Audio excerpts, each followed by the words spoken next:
Hey friends, thank you so much for watching another video. Today we're going to be working on this PS1 Slim. I picked this up yesterday for $40 with no controllers, just a power cable, no AV cable or anything, but they're the same as PS2, so they work fine anyway. I've tested this and it works. It's just a bit dirty, bit scuffed up, but overall not too bad. This is the first time I've ever seen one of these in person. I had no clue they were this small. Quite cool that they managed to do this with the PS1 back in the, I think it was late 90s for this one. I'm not too sure. But yeah, the size of this thing, very small. So that's awesome. But yeah, we're just going to tear it apart, give it a quick clean. It should look nice and mint after that. So stick around, watch me do that, and please enjoy.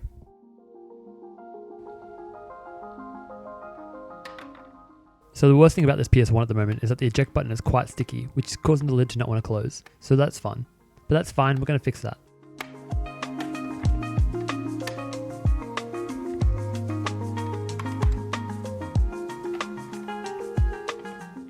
The first thing we'll do is grab a screwdriver and remove the 6 Phillips head screws on the bottom. I actually ended up changing to another screwdriver that had more grip because the screws were really quite stiff.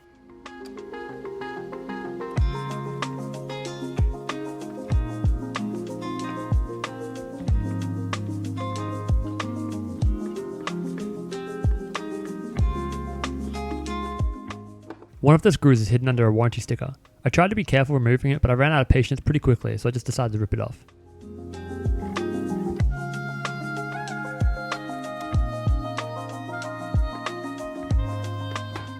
With the screws gone, the top half can then lift off.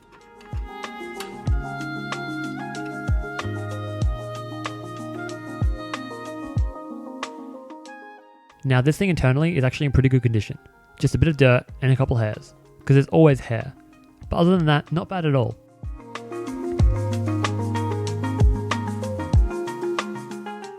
On the top half, we can start removing the 3 Phillips head screws at the base.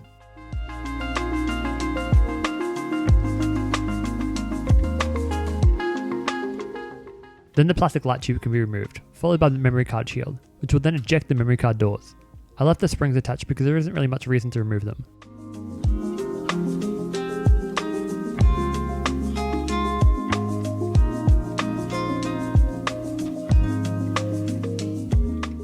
The power and eject buttons can be removed by unclipping them and pushing them through.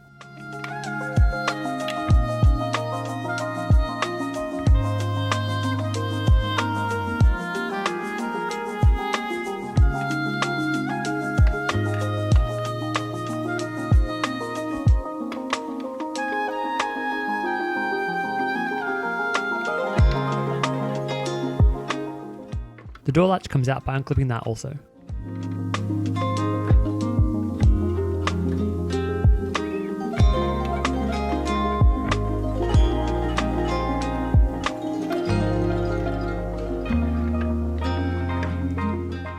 The door spring is simple as well, just push down and lift out.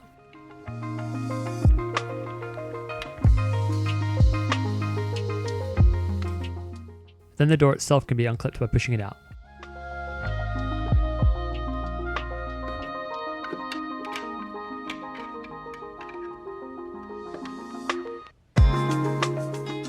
On the bottom half, there are no screws at all.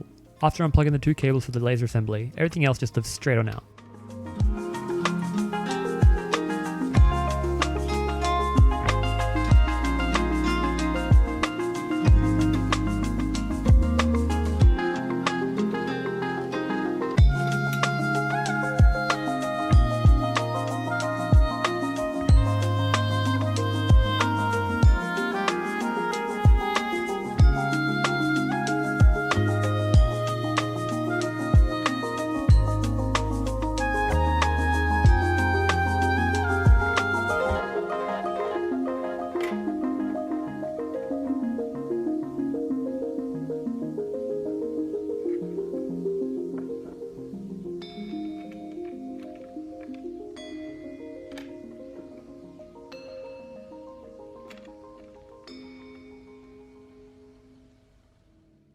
Now that it's all blown apart, we can start the cleaning process.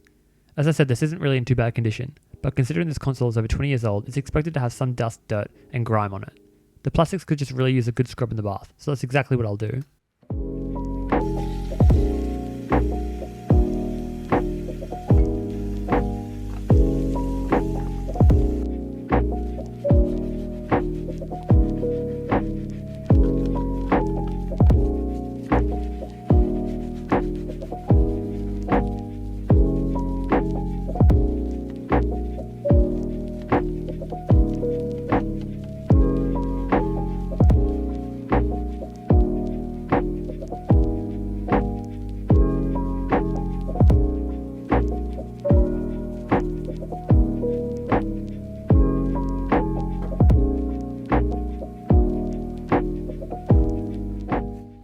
just giving the board a dust down with a clean paintbrush. And I also gave the controller ports and AV port a clean with some isopropyl alcohol. This switch is to let the console know that the game door is closed. I'm fairly confident it worked before, but I'm just cleaning it with some isopropyl alcohol. Same with the power switch.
Always be careful when cleaning the laser.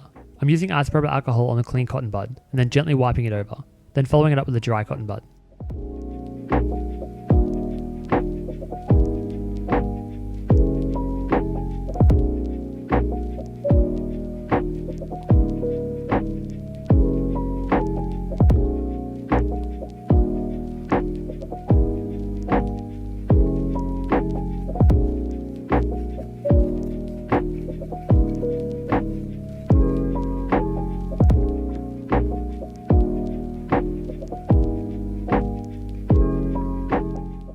Usually this residue is pretty stubborn, that's why it didn't come off in the bath, but some alcohol got rid of it pretty quickly.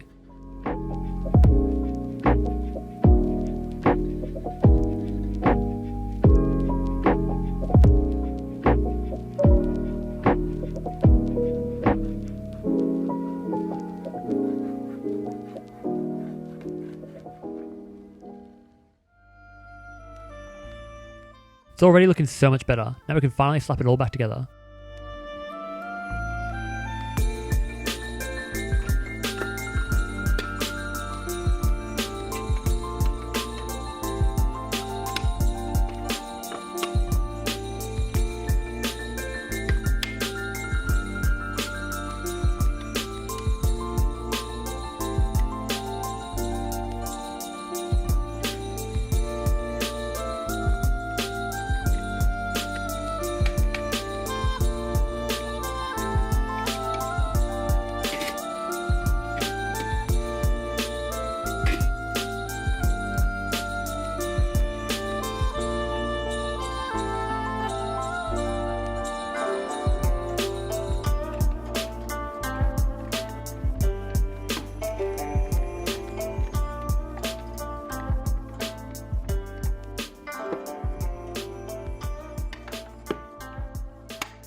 So there we go, we're all done. It's working perfectly fine as it always was, except now it's just clean.